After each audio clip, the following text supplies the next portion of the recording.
Marimar dit, mais attends, de quoi est-ce que tu parles? C'est trop bizarre. Je peux pas. Tu es ma copine ou tu es mon ennemi? Tu es là pour ma réussite ou bien tu es là pour mon échec? Faut savoir parce qu'il faut que je te case, ma belle. Salut les gars, bienvenue sur ma chaîne, comment allez-vous? J'espère que vous allez bien. Alors dans la vidéo d'aujourd'hui, c'est une story time, oui, mais je suis dans la cuisine.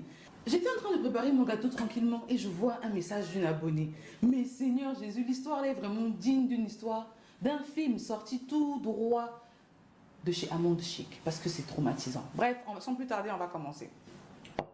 Donc la jeune fille, on va l'appeler Rosalinda, parce que ça c'est les comportements de Rosalinda, les comportements de vengeance. C'est Rosalinda ou c'est Marimar? Je crois que c'est Marimar, les comportements de Marimar. Donc Marimar rencontre Sergio, ils sont en couple, tout se passe bien, et à un moment Sergio laisse Marimar. Pourquoi? Parce que Sergio rencontre la femme de sa vie qui était la cousine de Marimar. C'est vrai que ça ressemble à une série, mais ce n'est pas une série, c'est la vraie vie. C'est juste que ce sont les noms que j'ai empruntés. Donc Sergio commence à tromper Marimar avec sa cousine. Marimar découvre et dit quoi? Comment toi Sergio tu peux sortir avec Rosalinda ma soeur? Elle se fâche, elle dit c'est fini entre nous, je ne veux plus rien avoir avec toi. Mais entre temps ça fait le boumin. Elle a mal au cœur, elle se dit non je ne peux pas supporter ça, je dois me venger. En cherchant la vengeance, elle n'arrive pas parce qu'il faut savoir que Marimar vient d'une famille pauvre. Mais Rosalinda sa cousine, c'est le côté de papa qui a l'argent. Les tontons là qui ont souvent l'argent mais qui ne donnent pas aux neveux. C'est ça. On peut comprendre que c'est ce qui a attiré Sergio. Quelque temps après, Marimar rencontre Sébastien. Sébastien, c'est un whitey. Marimar et toute la clique là, ils sont du Sénégal, donc sont de vrais blacks. Elle rencontre Sébastien, ils se mettent en couple. Au bout d'1 an, Sébastien change la vie de Marimar. Il achète une voiture, il loue une maison pour eux au centre-ville. Il achète une voiture à Sago qui après devient un taxi Uber parce qu'elle devait voyager. Bref, il a fait plein de choses dans sa vie. Il a aidé à être stable financièrement, chose qu'elle n'était pas avec Sergio. Quelques temps plus tard, Sébastien prend la relation au sérieux et dit non, moi je dois t'épouser. Donc il faut une réunion de famille, finalement il l'épouse. Il l'épouse, il l'emmène en France avec elle. Ils font ce qu'on appelle le regroupement familial. Une fois arrivé en France, c'est la belle vie. Tout se passe bien chez eux. Aucun problème. Ça, c'est pas bien connaître la vie. La vie aime bien qu'on s'est pimenté. 6 mois plus tard, après être arrivé en France, sa cousine l'appelle. Sa cousine Rosalinda. Ah mais Marimar, est-ce que tu sais que Sergio s'est foutu de moi? C'est fini entre Sergio et moi, il était là que pour mon argent. Tu t'imagines qu'il m'a quitté pour une Whitey, qu'il a aidé à faire les papiers. Là, il est en France, chez la Whitey en question. Je t'appelle juste pour te dire que je regrette ce que j'ai fait. Marimar dit, oh d'accord, tu regrettes, je te pardonne. Mais au fond de son cœur, elle sait que si l'autre a demandé pardon, c'est juste parce que le gars est venu en France. Peut-être même qu'elle a peur qu'il se remette en couple. Qu'est-ce que j'en sais? Au bout d'1 mois plus tard, Marimar va à la fête d'une de ses copines qui fêtait son baby shower. Donc quand elle allait pour le baby shower, surprise, quelle grande surprise, elle tombe sur son ex-gars, qui n'est autre que tonton Sergio. Donc elle voit tonton Sergio, elle l'ignore comme pas possible parce qu'elle ne voulait rien avoir à faire avec lui. Le gars essaie de lui parler mais elle a refusé, au point où tellement elle était frustrée qu'elle est rentrée chez elle. Et ça faisait pratiquement 8 mois qu'elle était mariée avec son ami. Prenez les comptes parce que ce qui va venir là est très traumatisant. Si seulement ça pouvait s'arrêter là. Marimar rentre chez elle et voilà qu'il appelle sa copine qui a fait la fête quelques jours après. Non mais Marimar, il y a Sergio qui ne fait que m'appeler, il me dit qu'il regrette tout ce qui s'est passé, il veut vraiment faire la paix avec toi. Il dit mais attends, toi tu es ma copine ou tu es mon ennemi? Tu sais pas que je suis mariée? Comment tu peux me demander, comment tu peux me dire des choses comme ça? Marimar dit mais attends, de quoi est-ce que tu parles? C'est trop bizarre, je peux pas, tu es ma copine ou tu es mon ennemi? Tu es là pour ma réussite ou bien tu es là pour mon échec? Faut savoir parce qu'il faut que je te case, ma belle. Bref, finalement, elle dit, ok, je ne veux rien savoir de lui. J'ai coupé les ponts avec lui. Si tu me reparles de lui, je te bloque. La copine dit, non, mais les raisons qu'il avance sont importantes, sont nécessaires. C'est quoi ces raisons-là qui peuvent être nécessaires? En fait, il dit que depuis qu'il t'a quitté, à cause du mal qu'il t'a fait, il y a une malédiction qui le suit. Donc, il doit te demander pardon pour pouvoir passer à autre chose. Partout où il va, on lui dit qu'il faut demander pardon à Marimar. Elle dit, la copine insiste, elle dit d'accord, c'est juste pour l'avenir de l'autre, que ce ne soit pas un blocage. Et toi, tu dois pardonner pour avoir des bénédictions aussi, tu sais, et tout. Elle a dit d'accord, passe-lui mon numéro. Finalement, le gars a pris le numéro, ils se sont appelés, ils ont discuté. Vous savez, quand le gars est motivé et il sait ce qu'il fait là, il va te coller comme une sangsue, te coller comme une puce sur la peau d'un chien qui a beaucoup de poils. Bref, le gars était là, il a forcé la relation. Excuse-moi, je suis désolée pour tout ce qui s'est passé.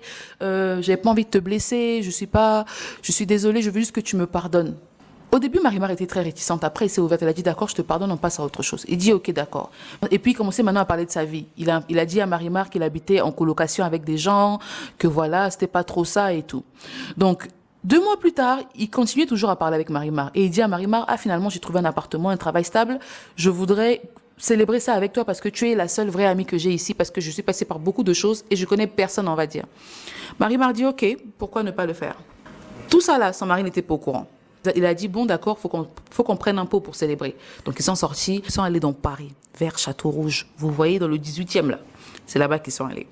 Ils ont pris les terrasses, les restaurants dehors, où il y a les terrasses, les chaises là. Ça c'est moi-même qui ajoute, hein, mais j'imagine que ce soit là-bas. Parce qu'elle dit c'est un endroit ouvert.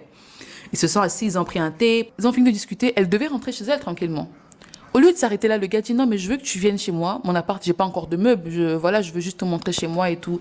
Elle dit mais je vois où ça va mener. Ça va emmener. Je vois où on va. Tu voyais, mais tu t'es pas arrêté. Comment tu peux voir le trou, mais tu tombes quand même dans le trou? Chose que je comprends pas avec les gens d'aujourd'hui. Elle a dit je ne veux pas. Le gars dit mais non, il y aura rien. T'as pas confiance en moi. Je sais que t'es marié. Je respecte le fait que tu sois marié. Tu mets l'herbe et le mouton au même endroit. Et tu t'étonnes du résultat. Hey. Bref. Je n'ai pas besoin de vous dire ce qui s'est passé, vous savez déjà. Vous êtes vraiment un jour, vous, là. Le jour, là, il était 17h. Elle est allée chez lui. Ils ont passé la soirée jusqu'à 21h, 22h et elle est rentrée chez elle. Son mari rentre, mais toi, tu étais où? Oh non, j'étais allée voir une amie, là, et tout. Comme c'est pas dans ses habitudes, le mari s'est dit, bon, il y a des imprévus, on ne sait jamais. Gain, gain, gain. Gain, gain, gain, gain, gain. Quand elle rentre chez elle, elle se sent tellement sale qu'elle bloque le gars. Elle dit au gars, je ne veux plus jamais avoir affaire à toi parce que tu n'es pas quelqu'un de sincère, d'honnête, tu as abusé de moi, bien que j'étais partante, mais au départ, je ne voulais pas. Et tu as tout fait. En fait, elle a commencé à analyser qu'en fait, le gars, c'était ce qu'il voulait, en fait. Il voulait se remettre avec elle, donc il a tout foutu en l'air. Et elle regrettait sincèrement. Donc, elle a coupé les ponts avec le gars. Tellement la goie lui mal au cœur qu'elle s'est dit, non, mais attends, j'ai trop déconné, je dois couper le gars là totalement. Elle a coupé le gars et c'était fini entre eux. Ça, c'était mal connaître le diable. Quand le diable veut entrer dans ta relation, il veut détruire ta vie, il rentre petit à petit et il détruit tout. Du jour au lendemain, tu te dis, mais comment je me suis permis? Comment c'est arrivé? Quand on emprunte le chemin de je m'en fous, on se retrouve au village de si je savais. Si je savais. Finalement, le gars dit, il n'y a pas de problème, je baisse les bras, c'est bon, c'est fini entre nous et tout. Enfin, il n'y a jamais rien eu déjà, donc le gars baisse les bras, il arrête de l'appeler avec différents numéros. Parce qu'il le faisait en fait. Quand elle a bloqué, il appelait tout le temps. 2 semaines après, elle n'a toujours pas de règles. 1 mois plus tard, pas de règles et elle a des vomissements. Elle se dit non, c'est peut-être un trouble de règles. Elle dit non. Son mari lui dit mais va à l'hôpital. Elle va à l'hôpital finalement. Elle découvre qu'elle est enceinte. Elle est enceinte, elle vient et dit au mari ah chérie, je suis enceinte. Parce qu'elle savait pas si c'était le bébé du monsieur ou son monsieur. Elle savait pas en fait. C'était le bébé de qui. Finalement, quand elle dit ça au mari, le mari réagit bizarrement. Il est fâché, il est en colère, mais il dit rien. 2 semaines plus tard, 2 semaines après l'annonce, le mari l'a fait asseoir et lui dit au fait, je veux te dire des trucs. Il faut qu'on parle, toi et moi. Avec qui tu m'as trompé? Elle dit, comment ça je t'ai trompé? Je suis fidèle. Elle fait la bouche. Le gars dit, tu sais pourquoi tu m'as trompé? Parce qu'en fait, je suis stérile. Et ça, je le suis depuis longtemps. J'ai un problème avec mes globules blancs et mes globules rouges qui se sont mélangés. Donc, je ne peux pas avoir d'enfant. Si tu es enceinte, c'est pas de moi. Et c'est qui le père? Au fait, elle dit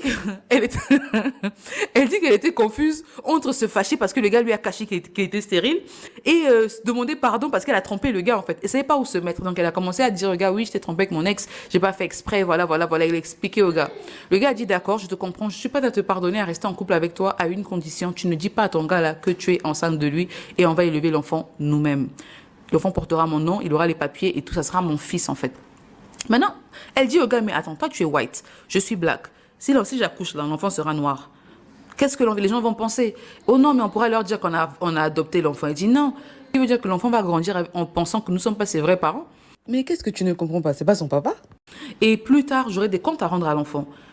Le monsieur dit, c'est soit ça ou on divorce, c'est on passe à autre chose. Parce que je ne tolérerai pas que le monsieur sache que c'est son fils et qu'il demande la garde de l'enfant. En tout cas, il y a une grande tracasserie là-bas que je ne veux pas. Moi, je veux un héritier maintenant parce que j'ai travaillé sur moi, j'en ai parlé à 2-3 amis qui m'ont conseillé et je pense que c'est la meilleure des choses à faire pour sauver notre couple.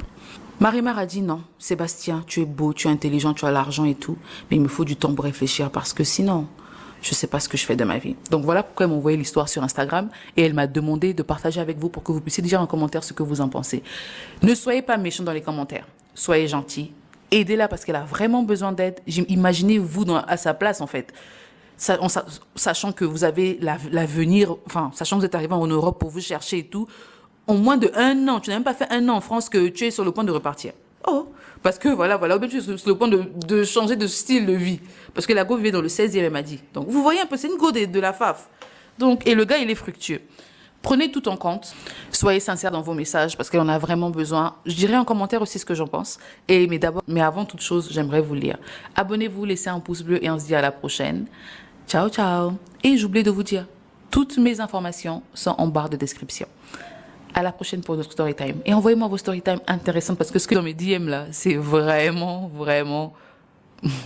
À la prochaine.